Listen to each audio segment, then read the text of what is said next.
तो चलिए आज एक सफर पर चलते हैं। एक ऐसा सफर जो जमीन से शुरू होकर सीधा अंतरिक्ष के छोर तक जाएगा। हम जानेंगे पृथ्वी के वायुमंडल की परतों के बारे में। ये वो अदृश्य कवच है जो हमारे ग्रह को चारों ओर से घेरे हुए है और हमारी रक्षा करता है। तो हमारा आज का सफर कैसा रहेगा? सबसे पहले हम ये समझेंगे कि हमारे सिर के ऊपर का आसमान असल में एक अदृश्य महासागर की तरह क्यों है।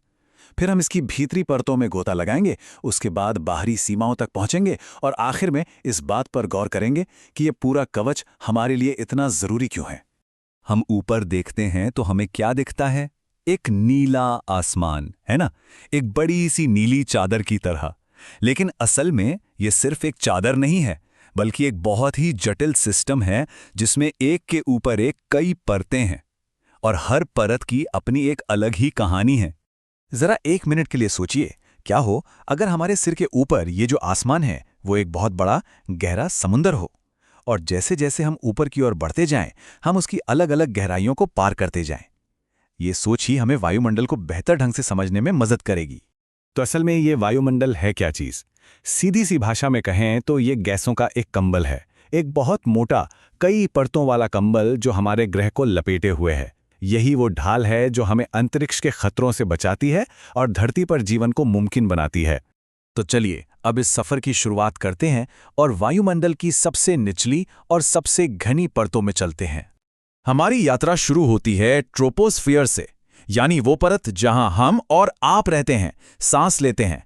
इसके नाम का मतलब ही है बदलाव का दायरा, और ये नाम बिल्कुल सही है क्योंकि मौसम की सारी हलचल सब कुछ यहीं होता है। ये परत इतनी खास क्यों है? क्योंकि वायुमंडल का लगभग 80% वजन और सारा का सारा पानी इसी परत में सिमटा हुआ है। यही वजह है कि सारे बादल, बारिश, तूफान सब यहीं बनते हैं। और हाँ, यहाँ एक और दिलचस्प बात होती है। जैसे जैसे हम ऊपर जाते हैं तापमान कम होता जाता है। क्यों? क्योंकि हम जमीन की गर्मी से दूर जा रहे होते हैं। और यही वजह है कि कमर्शियल प्लेन्स अक्सर इसी परत के ऊपरी हिस्से में उड़ते हैं ताकि नीचे के मौसम की गड़बड़ी से बच सकें। औसतन ये परत जमीन से करीब 12 किलोमीटर ऊपर तक फैली है। अंदाजा लगाइए, ये माउंट एवरेस्ट से भी लगभग 3 किलोमीटर ज्यादा ऊंचा है। मतलब हम सब एक बहुत गहरी हवा की परत के नीचे रहते हैं।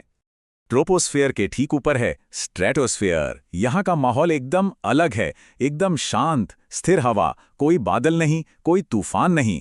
और हाँ, यहाँ एक बहुत ही खास चीज रहती है जो हमारी रक्षा करती है। जी हाँ, हम बात कर रहे हैं ओजोन परत की। ये परत एक तरह से हमारे ग्रह का सनस्क्रीन है।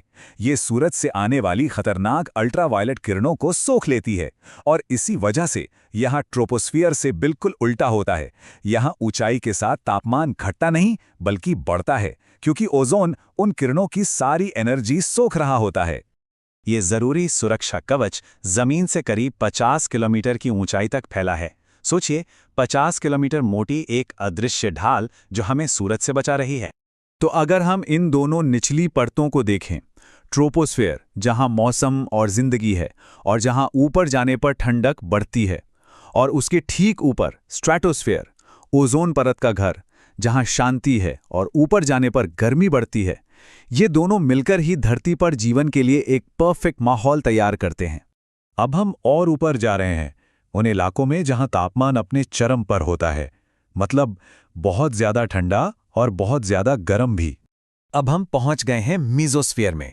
इसके नाम का मतलब है बीच का गोला, और ये परत एक तरह से हमारे प्लैनेट का बॉडीगार्ड है जो हमें अंतरिक्ष से आने वाले खतरों से बचाता है। जब भी कोई उल्कापिंड, मतलब कोई पत्थर का टुकड़ा, तेजी से धरती की तरफ आता है तो वो इसी परत में आकर हवा के घर्षण से जलने लगता है। और रात में जब हम आसमान में टूटता तारा देखते हैं तो असल में हम इसी घटना को देख रहे होते हैं। तो अगली बार जब कोई टूटता तारा दिखे तो याद रखिएगा, वो मीजोस्फीयर है जो अपना काम कर रहा है। पर यहाँ एक और हैरान करने वाली बात है। ये हमारे वायुमंडल की सबसे ठंडी जगह है। यहाँ का तापमान -90 डिग्री सेल्सियस तक गिर सकता है। इतनी ठंडक कि अंटार्कटिका भी इसके सामने गर्म लगे।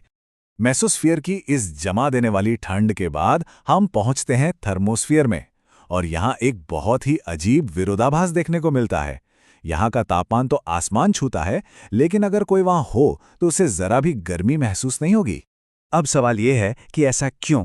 वो इसलिए क्योंकि यहाँ हवा इतनी ज़्यादा पतली है, मतलब गैस के कण एक दूसरे से बहुत दूर हैं। गर्मी महसूस होने के लिए इन कणों का टकराना ज़रूरी है, पर वो इतने दूर हैं कि टकरा ही नहीं पाते।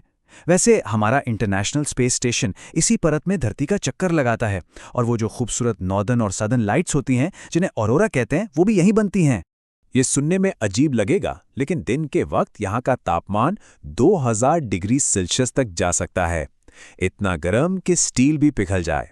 पर फिर भी स्पेस स्टेशन के अंदर एस्ट्रोनॉट्स को ठंड से बचने के लिए हीटर चलाने पड़ते हैं। है ना कमाल की बात?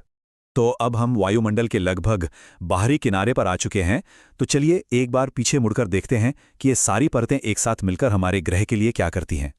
हमारे सफ़र की सबसे आखिरी परत है एग्जोस्फीयर। ये एक तरह से एग्जिट गेट है।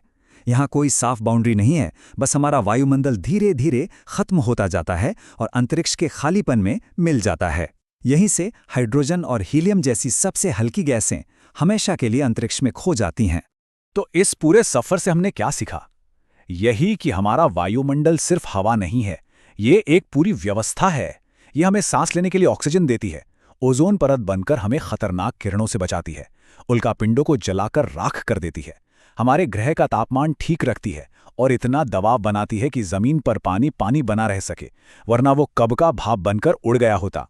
तो आखिर में बस एक सवाल, हमारे ग्रह का ये कवच बहुत शक्तिशाली है, इसमें कोई शक नहीं, पर क्या ये हमेशा ऐसा ही रहेगा?